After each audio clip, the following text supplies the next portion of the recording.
పప్పుచారుకి అయితే పచ్చిమిర్చి, ఆనియన్, కొత్తిమీర, కరివేపాకు, టమాటా, చింతపండును ఆరబెట్టినాను.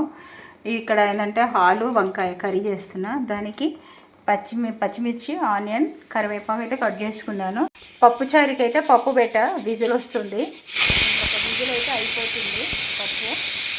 పప్పు బాయిల్ అయిన తర్వాత పప్పుచారు పొయ్యి మీద వేస్తాను. వంకాయ ఆలు కర్రీ చేయడానికి అయితే ఆయిల్ వేసినాను. ఆయిల్ వేడెక్కింది. కరివేపాకు వేసేసినాను. ఇంకా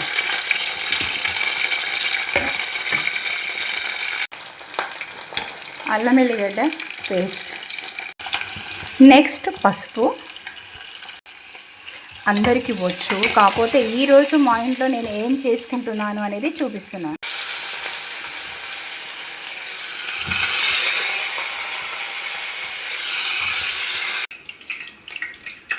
ఆయిల్ వేడెక్కింది పప్పుచారుకి.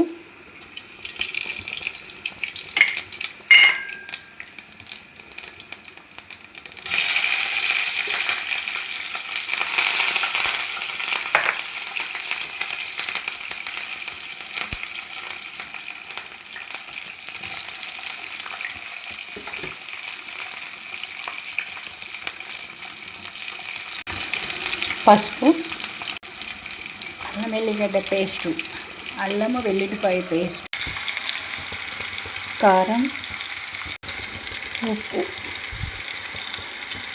ఇక్కడ పప్పుచారుకి అయితే ఇది మగ్గింది. పప్పుచారుకి ఇందులో చింతపండు రసము, పప్పు వేస్తాను. పప్పుచారులో పప్పు, చింతపండు రసం అయితే వేసినాను.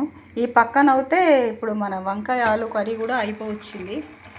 ఇంకా ఉప్మా చేసేస్తా. ఎందుకంటే ఇవాళ నవరాత్రుల్లో సెకండ్ డే. ఈరోజు మా ఇంట్లో ఏం వంట చేశాను ఏంటి అనేది మాత్రం వీడియో తీసినాను. అందరి ఇంట్లో అన్నీ చేసుకుంటారు, కాకపోతే నేనేదో చేయాలనిపించి చేస్తున్నాను.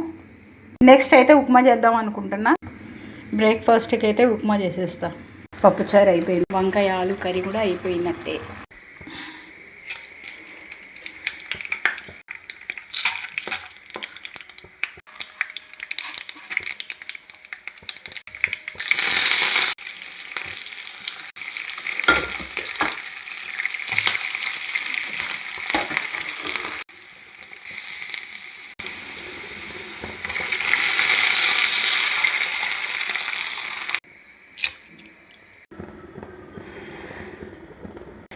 మా ఇంట్లో ఈరోజు ఉప్మా బ్రేక్ఫాస్ట్, అన్నము, పప్పుచారు, ఆలు వంకాయ కర్రీ.